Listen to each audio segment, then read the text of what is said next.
Welcome to Bablu voice channel. प्यारे दोस्तों, सर्दी की रात में एक अजनबी मर्द और औरत ट्रेन के एक ही केबिन में सफ़र कर रहे थे। मर्द ऊपर वाली बर्थ पर लेटा हुआ था जबकि उसका सामान नीचे पड़ा था और औरत नीचे वाली बर्थ पर लेटी हुई थी। रात को मर्द को सर्दी लगी तो उसने औरत से कहा कि अगर आप बुरा ना माने तो क्या नीचे सामान से मुझे मेरा कंबल पकड़ा सकती हैं। औरत ने बड़े प्यार से जवाब दिया, क्या ये मुमकिन है कि सिर्फ आज रात के लिए हम सफ़र में मियाँ बीवी बन जाए। मर्द ने हैरत और खुशी से केबिन की कुंडी पर नज़र डाली कि लगी है या नहीं और हिकलाते हुए हाँ में जवाब दिया।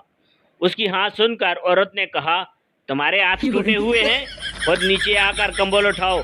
जिंदगी में अपना काम खुद भी किया करो वरना हड्डियां तोड़ दूंगी। प्यारे दोस्तों, हल्की कढ़ाई वाली नीली चादर का हिजाब किए वो शुक्राने के नवाफिल अदा करने में मसरूफ़ थी। सलाम फेरने के बाद उसने जो ही दुआ के लिए हाथ उठाए तो शक्कर के दो आंसू आंखों की सरहद पार करके गालों को छूते अपना रास्ता बनाने लगे। उठे हुए हाथों में सर दिए वो जार कतार रोने लगी। उसे वो अजियत भरे ढाई माह याद आने लगे। शुरू में सब अच्छा था, मगर वक्त गुजरने के साथ साथ उसकी आजमाइश में इजाफा होता चला गया। उसकी बर्दाश्त का इम्तिहान लिया जाने लगा।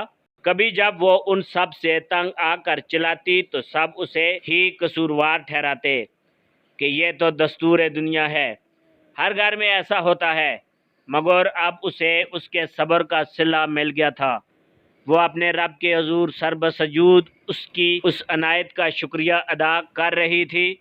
उसके हिलते होंठों से यही अल्फाज अदा हो रहे थे, या अल्लाह तेरा शुक्र है, गर्मियों की छुट्टियां ख़त्म हुई, स्कूल खुल गए, अब घर में कुछ देर ही सही मगर अमन तो होगा।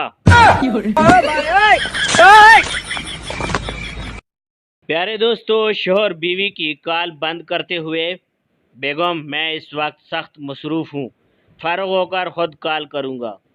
शोहर ने फ़ोन बंद किया ही था कि उसकी हमसाई की कॉल आ गई।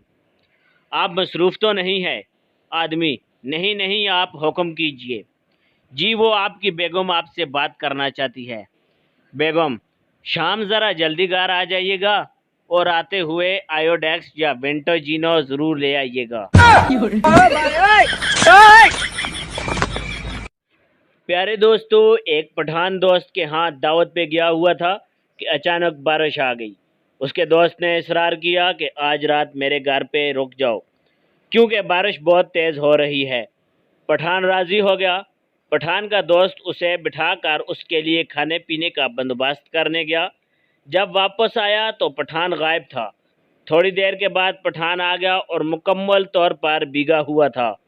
उसका दोस्त पूछने लगा कि कहाँ गए थे। पठान कहने लगा कि घर बताने गया था कि बारिश हो रही है, मैं नहीं आ पाऊँगा, आज रात दोस्त के यहाँ गुजारूँगा।